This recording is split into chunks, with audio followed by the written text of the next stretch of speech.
Hi there. Today I'm going to talk to you about subject pronouns in Spanish.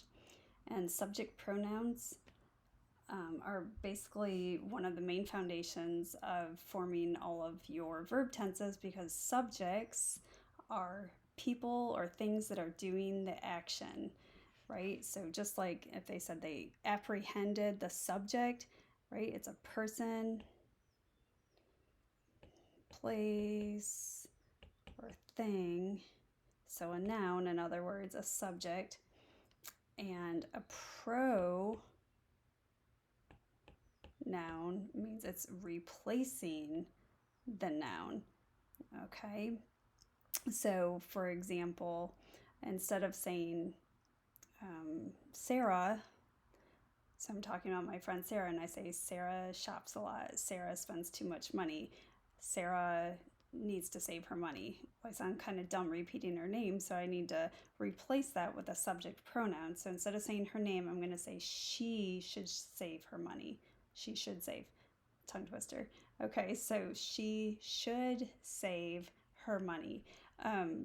Matthew and Thomas are going to the movie. They go every Friday, right? So a pronoun replaces a noun. Think pro, replace instead of the noun. All right, so what are they in Spanish? We do have a few extras in Spanish that we don't have in English. And on this side are going to be your single people, and over here on the right side are going to be the groups of people. So, and I'll show you on the left, we can look on the left side, and then if we add somebody to that group, it becomes the one directly across from it on the right. So in your English classes, you may have heard your English professor say, write in first person for a paper. And what that means is I'm going to write in the I person. So my point of view is going to be what happened to me, myself, my own story.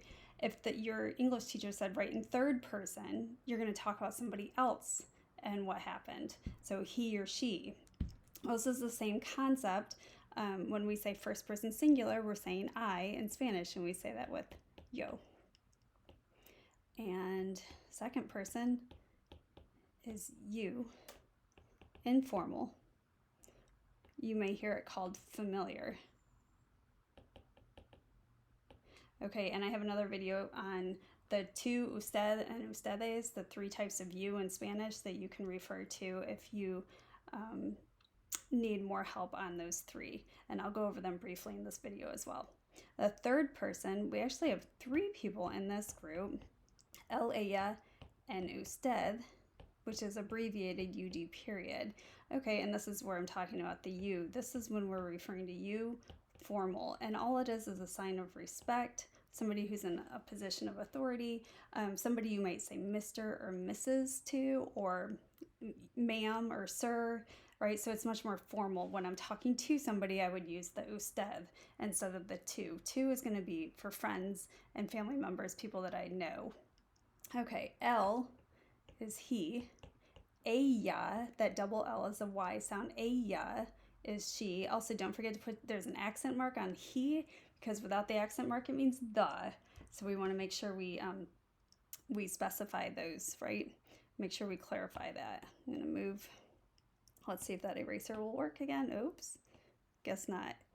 Guess my eraser doesn't want to work. So this is going to be my plural side over here.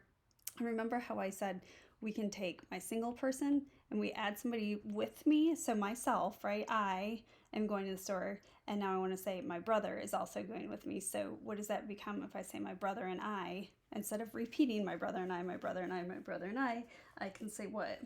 We, nosotros. And because there's a guy in the group, it's going to go to the nosotros form. If it were myself, I'm a woman, and my sister or my mom, it would change to nosotras.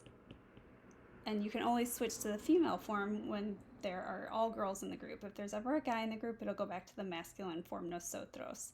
All right, also, again, we're looking at the single side, two. And if I have you, informal, and add another person to you, it becomes you all. And in Spain, it would be you all, y'all, you guys. As we say, our dialects are a little bit different across the United States, you all, but this is only in Spain, and this is informal again. Oh, it's not going to fit on my slide. Okay, so informal. Again, this one is the odd man out. It's only used in Spain. All of the rest of the countries in Latin America, I believe, use the ustedes form. If that has changed, or if you know otherwise, feel free to leave comments in the down below.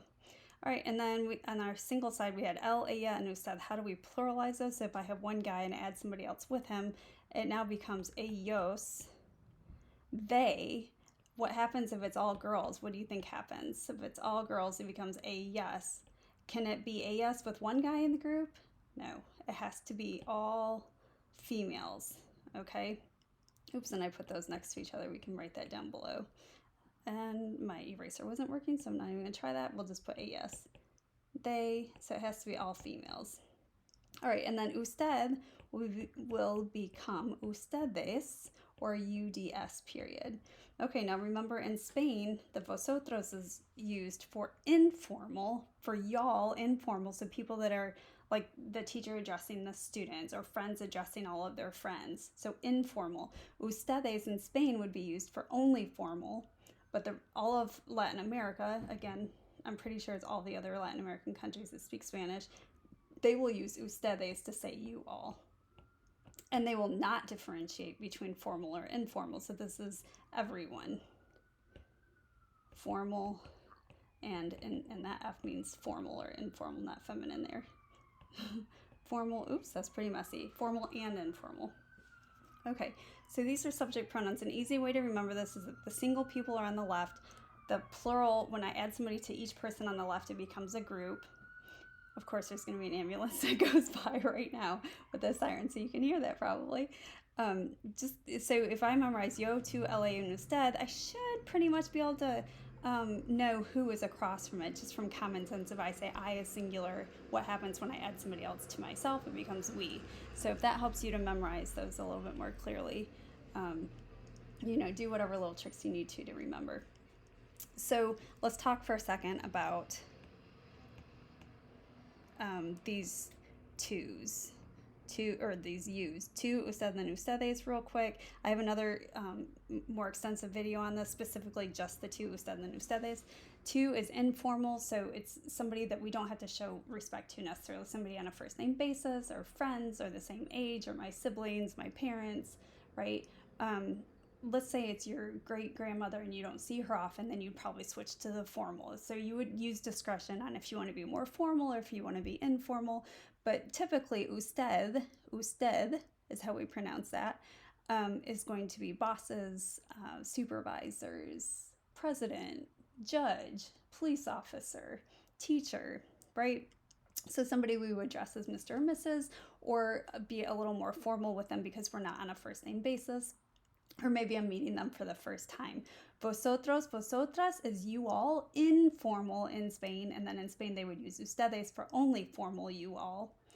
Otherwise, in Latin America, the other Spanish-speaking countries, ustedes means you all, formal and informal. So it could be a professor talking to all of her students, ustedes.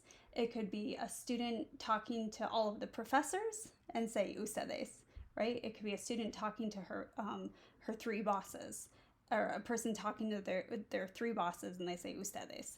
If it's plural, it's ustedes. If you're talking to someone, obviously to usted, ustedes, vosotros are all, I'm talking to that person. Somebody is talking to, addressing the other person, talking to them.